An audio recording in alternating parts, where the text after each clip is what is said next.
கதை நேரம். பஞ்சதந்திர நீதி கதைகள். காக்கை நண்பன். மன்னார்குடிக்கு பக்கத்துல ஒரத்தநாடு அப்படின்னு ஒரு ஊர் இருக்கு. இதுவோ ஒரு நெல் விளையிற பூமி. தஞ்சாவூர், மன்னார்குடி அப்படின்னு இந்த சுத்து வட்டாரங்கள்ல எல்லாம் முப்போகமும் நெல் விளையும். இத நெற்களஞ்சியம் அப்படின்னு சொல்லுவாங்க. இப்படி இந்த ஒரத்த நாடுல கந்தசாமி அப்படிங்கிற ஒரு விவசாயி தன்னோட நிலத்துல நெல்ல பயிரிட்டு விவசாயம் பண்ணிக்கிட்டு வந்தாரு. அப்படியே தன்னோட வயல்ல இருந்து கொஞ்ச தூரத்துலதான் தன்னோட வீடும் இருந்துச்சு.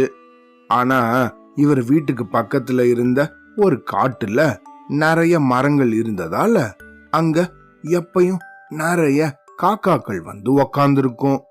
நாள் ஃபுல்லாவும் இந்த காக்காக்கள் எல்லாம் கூட்டம் கூட்டமா உக்காந்து காக்கான்னு கத்திக்கிட்டே இருக்கும். பகல்ல எல்லாம் தன்னோட நிலத்தை உழுதுட்டு மத்தியானம் சாப்பிட்டதுக்கு அப்புறம் ஓய்வெடுக்கலான்னு தன் வீட்டு திண்ணைக்கு வந்த இந்த கந்தசாமிக்கோ, ஆஹா என்னடா இது, கொஞ்ச நேரம் ஓய்வெடுக்கலான்னா இந்த காக்காக்களோட தொல்லை தாங்க முடியலையே, இப்படி சத்தம் போட்டு நம்மள தொல்லை பண்ணுதே அப்படின்னு நினைச்சாரு. ஆனா இந்த தொல்லைகள் இருந்தாலும் கூட இந்த காக்காக்கெல்லாம் எப்பயும் தன்னோட வீட்டு திண்ணைக்கு பக்கத்திலேயே இவரு உணவு வைக்கிறது வழக்கம். அதுக்கு ஏதாவது தானியங்களை எல்லாம் இவர் சாப்பிட கொடுத்துக்கிட்டே இருப்பாரு. இப்படி தினமும் இந்த விவசாயி இந்த காக்காக்களுக்கு தானியம் வைக்கிறதும், தன்னுடைய நிலத்தை போய் உழுது விவசாயம் பண்ணிட்டு மத்தியானம் கொஞ்ச நேரம் ஓய்வெடுக்க வரதும் அப்படின்னு இவர் தொடர்ந்து செஞ்சுக்கிட்டே இருந்தாரு. இப்படியே இருந்த சமயத்துல திடீர்னு இந்த ஒரத்தநாடு மட்டும் இல்லாம பக்கத்துல இருந்த இன்னும் நிறைய கிராமங்களுக்கு நிறைய வெட்டுக்கிளி வந்துடுச்சு. வெட்டுக்கிளின்னா சாதாரண வெட்டுக்கிளி இல்ல, லோகஸ்ட் அப்படின்னு சொல்லக்கூடிய ஒரு வகையான வெட்டுக்கிளி. இது வந்து ஒரு பயிர்ல உக்காந்துச்சுன்னா கர கர கர கரக் அப்படின்னு அத முழுக்கையும் உடனே தின்னு தீத்துடும். கொஞ்சம் கூட மிச்சம் வைக்கவே வைக்காது. இது மட்டும் ஏதாவது நிலத்துக்கு வந்துச்சுன்னா அந்த நிலத்தை உழுது விவசாயம் பண்ற விவசாயிக்கு அப்படியே தலை சுத்திடும். ஏன்னா வருஷம் ஃபுல்லா கஷ்டப்பட்டு இவங்க விவசாயம் பண்ணதையெல்லாம் ஒரே நாள்ல இந்த வெட்டுக்கிளியோ கண்ணா பின்னான்னு அழிச்சிட்டு வேற ஊருக்கு பறந்து போயிடும்.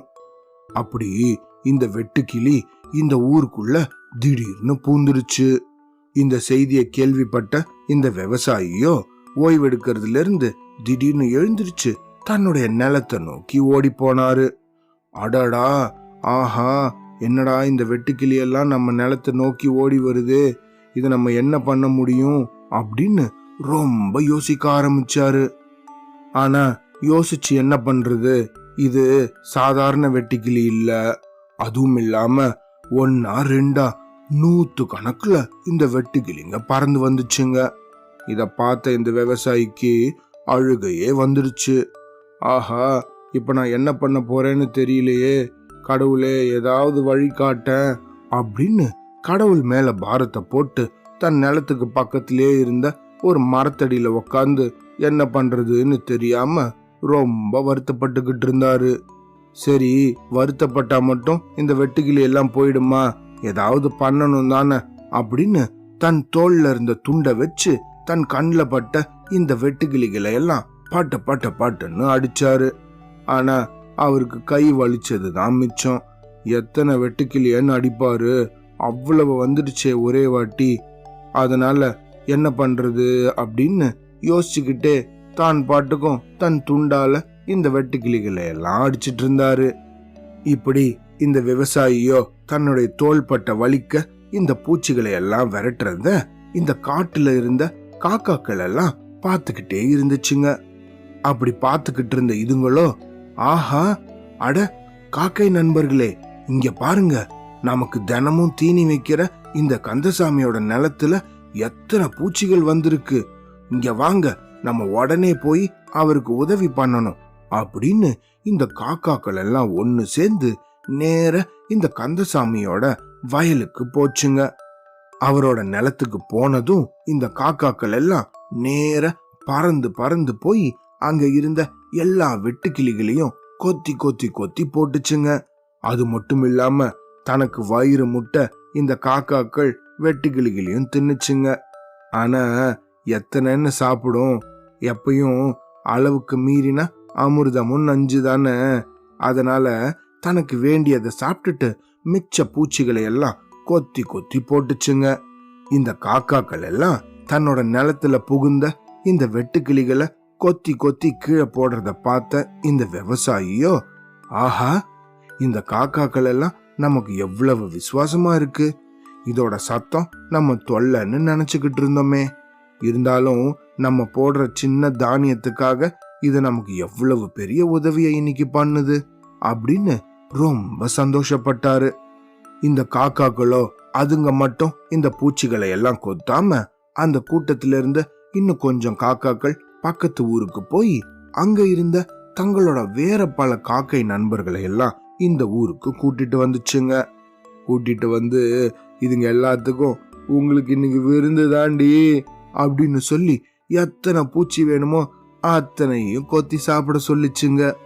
இப்படி எவ்வளவுக்கு எவ்வளவு உதவி பண்ண முடியுமோ இந்த நிலத்திலிருந்து அத்தனை பூச்சிகளையும் கொத்தி போட்டுச்சு.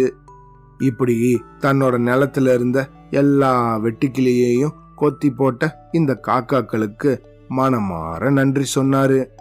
இத பார்த்த இந்த காக்காக்களோ அதுங்களுக்குள்ளே பேசிக்கிட்டு, இந்த பாருங்க, நம்ம இவரோட நிலத்துல இருந்த இந்த வெட்டுக்கிளிகளை எல்லாம் கொத்தியாச்சு, இப்போ அடுத்த நிலத்துக்கெல்லாம் போய் எல்லாருக்கும் உதவி பண்ணுவோமா அப்படின்னு வேற நிலத்தை நோக்கி பறந்து போச்சுங்க. இந்த கதையிலிருந்து நம்ம என்ன தெரிஞ்சுக்கணும்?